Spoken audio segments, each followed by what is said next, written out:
Bonjour chers membres, bonjour chers partenaires. Tirant des leçons de cette période où se rencontrer et échanger est devenu plus difficile, l'AMCEP a décidé de vous proposer une série de vidéos courtes qui traitera chaque mois d'un sujet différent, très opérationnel, issu de vos interrogations et de vos préoccupations. 4 questions seront à chaque fois posées à une personne experte et en mesure de nous apporter un témoignage sur son expérience. Nous démarrons cette série avec le sujet de l'image de marque du SPE, du branding ou du rebranding. Les SPE, tout comme la société et le monde du travail, se transforment en permanence. Si l'action et ce que l'on attend du SPE restent sur son cœur de métier à l'intermédiation, en revanche, son offre de services et ses modalités d'intervention ont fortement évolué avec notamment le développement des usages numériques. De nos jours, la communication des SPE via le web, via les réseaux sociaux, passe par le design des services proposés, la prise en compte de l'expérience utilisateur, mais aussi par l'image renvoyée dans la présentation, dans la manière d'entrer dans le dialogue avec les utilisateurs. Aujourd'hui, nous avons le plaisir de recevoir Anne-Célide Adnet, responsable de la communication du Forem, le service public de l'emploi de la Wallonie en Belgique, pour nous parler du récent changement de logo et d'identité visuelle de son SPE, fruit d'une démarche engagée depuis 2018.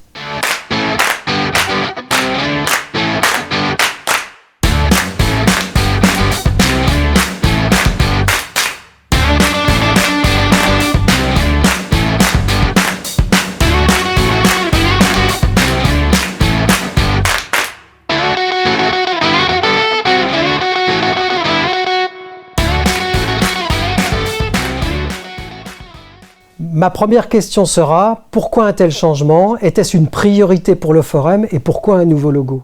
Alors, notre économie est en perpétuelle évolution, le marché du travail aussi. Et en tant que service public de l'emploi et de la formation, le Forem doit s'adapter pour accompagner et anticiper ces évolutions. Depuis ces dernières années, nous avons notamment mis en ligne de nouveaux outils digitaux, déployé de nouveaux espaces d'accueil pour les usagers, renforcé notre offre de formation, mis en place un conseiller unique pour les employeurs et en 2022, nous allons lancer un nouveau mode d'accompagnement pour les demandeurs d'emploi et les entreprises. C'est un accompagnement qui rassemble, si je peux dire ainsi, les vertus de la digitalisation, de la personnalisation des parcours et de la sectorialisation.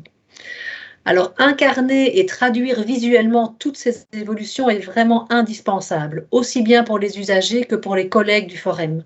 La communication joue un rôle prépondérant dans le monde d'aujourd'hui et particulièrement dans nos métiers.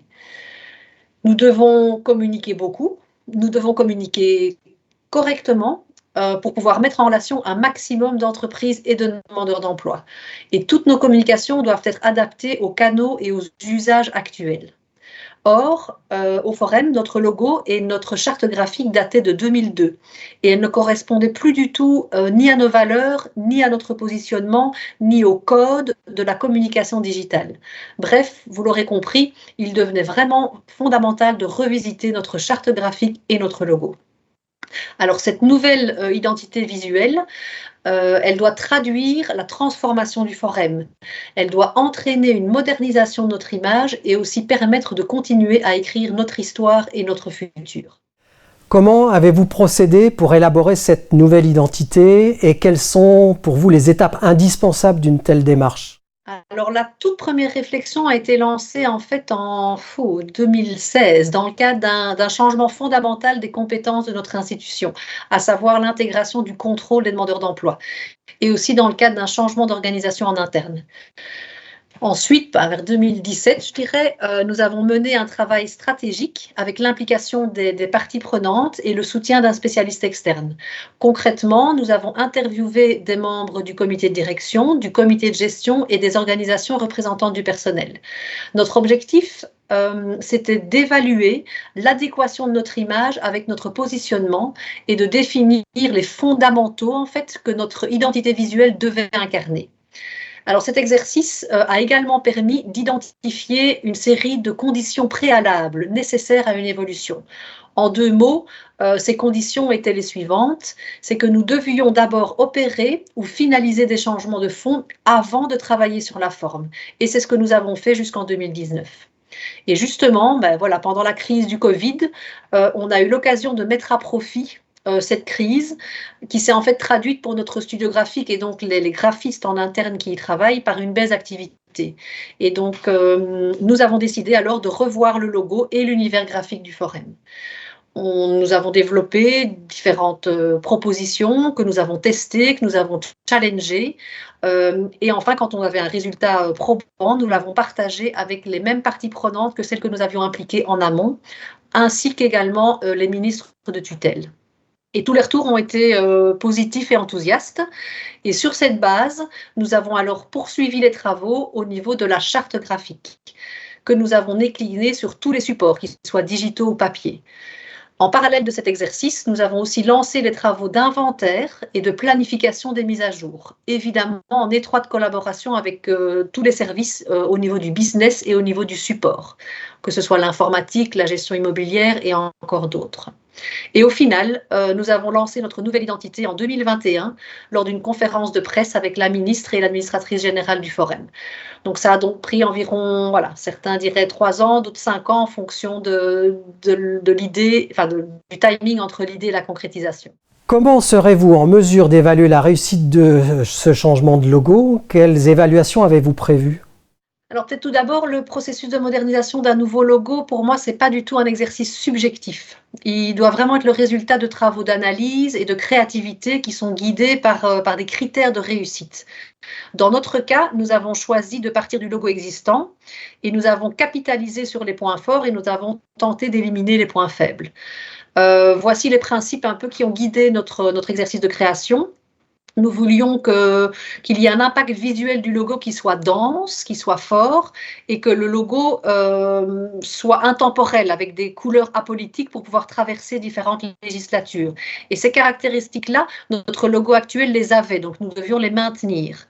Par contre, il n'avait pas un graphisme suffisamment épuré, simple et synthétique, et le logo n'était pas déclinable sur tous les supports, il n'était donc pas ce qu'on pourrait appeler figital. Et enfin, le logo, évidemment, doit refléter l'évolution du forum et son positionnement. Alors, quels sont les résultats après environ 2 mois? Donc, c'est encore tout récent. C'est évidemment encore un peu tôt d'ailleurs, mais on peut déjà identifier une série de signaux qui nous permettent de dire que ce changement est une réussite. En interne, par exemple, les collègues ont très rapidement et très spontanément modifié leur signature de mail ou utilisé directement les nouveaux gabarits. Certains viennent même spontanément vers nous pour obtenir le nouveau logo, pour l'utiliser dans l'un ou l'autre support, et d'autres viennent également vers nous pour nous informer qu'ils ont constaté qu'à tel et tel endroit, l'ancien logo était encore présent. En externe, nous avons eu en fait peu de retours, je dois être honnête, mais en fait de notre expérience, en soi, c'est plutôt une excellente nouvelle. C'est-à-dire qu'on n'a pas eu de bad buzz sur les réseaux sociaux, alors qu'on a lancé notre logo dans un contexte difficile au niveau du marché de l'emploi, où il y avait beaucoup de demandes, beaucoup de pénuries, et ça reste toujours un sujet très sensible par rapport à la population.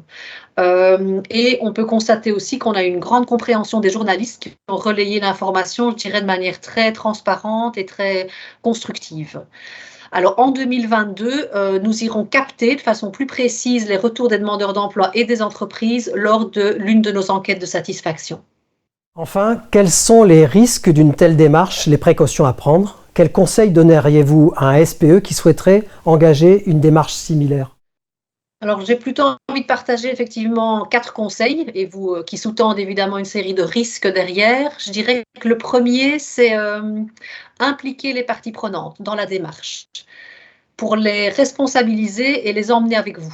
Vous le constaterez, forcément, plus on est impliqué, plus c'est compliqué de s'opposer. Et donc, ça peut toujours être utile au fur et à mesure du processus. Le deuxième conseil, je dirais que c'est de travailler méthodiquement et en vous basant sur des études, en menant des réflexions stratégiques, en définissant des critères de réussite. Parce qu'en fait, vous devrez objectiver vos choix pour ne pas tomber dans ce que je dirais le j'aime, j'aime pas. Peut-être un troisième conseil, ce serait de dire ne vous précipitez pas et planifiez la mise en œuvre. Le lancement d'un nouveau logo, ça ne s'improvise pas. L'adhésion, elle est vraiment primordiale et elle ne peut pas être laissée au hasard. Et donc ça se travaille, ça s'anticipe et donc ça prend un petit peu de temps. Et peut-être last but not least, évidemment, c'est gérer le budget en bon père de famille. Je pense qu'une des clés du succès au Forum, c'est qu'on a vraiment veillé à être le plus parcimonieux possible dans les choix qu'on a posés. Je donnerai plusieurs exemples. Tous les travaux graphiques, on a eu la chance de pouvoir les réaliser en interne par nos graphiques, ce qui est une grande fierté pour eux, mais même pour les collègues du Forum. Au niveau de la mise en œuvre sur tous les supports, on s'est vraiment intégré dans les processus de nos collègues du business ou du support. Que ce soit pour la mise en donc on a profité de la mise en production informatique, la mise à jour des supports. On a veillé à être dans une logique de renouvellement des stocks. Et enfin, dernier point pour gérer un bon père de famille, c'est qu'on a vraiment décidé et accepté collectivement une mise en œuvre progressive. Donc, ça veut dire qu'il y a une cohabitation des deux logos pendant environ 1 an, mais parce que le mot d'ordre était vraiment on évite au maximum le gaspillage. En guise de conclusion, l'identité visuelle est un moyen pour le grand public d'identifier facilement une entreprise, un service public ou une association. Elle donne des informations sur sa vocation et sur ses valeurs. La volonté de refondre son identité visuelle peut répondre à plusieurs objectifs. Le premier, moderniser son image et évoluer comme son environnement. Nos organisations sont en perpétuelle évolution, influencées par la dynamique du marché du travail, par la société, la personnalité de nos dirigeants, de nos collaborateurs ou la concurrence.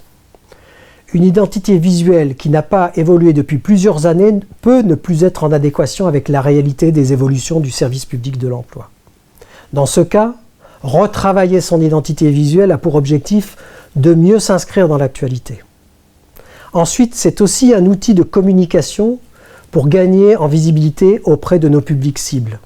Les profils, les attentes de nos usagers, leur façon d'entrer en relation avec nous changent.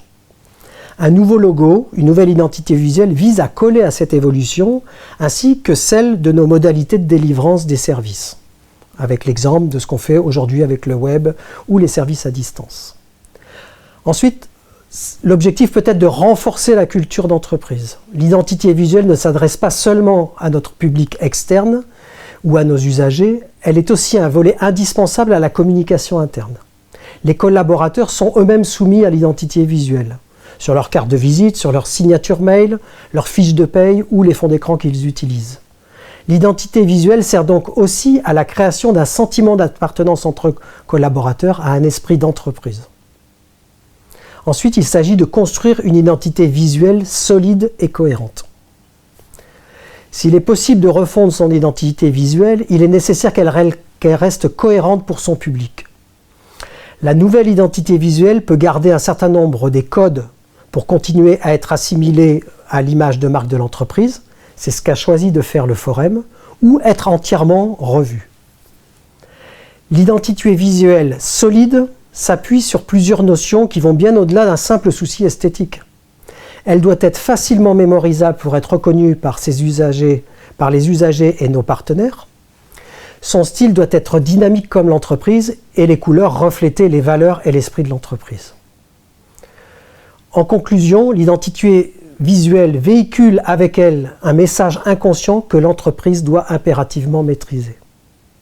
Merci donc à Anne-Céline de nous avoir présenté l'expérience du Forum en répondant à nos questions. À vous maintenant de nous faire part de vos expériences. À bientôt.